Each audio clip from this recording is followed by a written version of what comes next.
السلام علیکم ورحمۃ اللہ وبرکاتہ۔ آپ صلی اللہ علیہ وسلم نے فرمایا کہ جو شخص اللہ کی راہ میں جہاد کے لیے نکلا، اللہ اس کا ضامن ہو گیا۔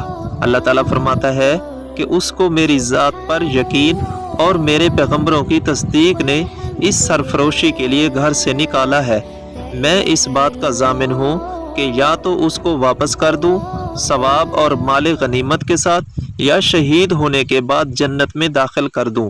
رسول اللہ صلی اللہ علیہ وسلم نے فرمایا، اور اگر میں اپنی امت پر اس کام کو دشوار نہ سمجھتا تو لشکر کا ساتھ نہ چھوڑتا، اور میری خواہش ہے کہ اللہ کی راہ میں مارا جاؤں، پھر زندہ کیا جاؤں، پھر مارا جاؤں، پھر زندہ کیا جاؤں۔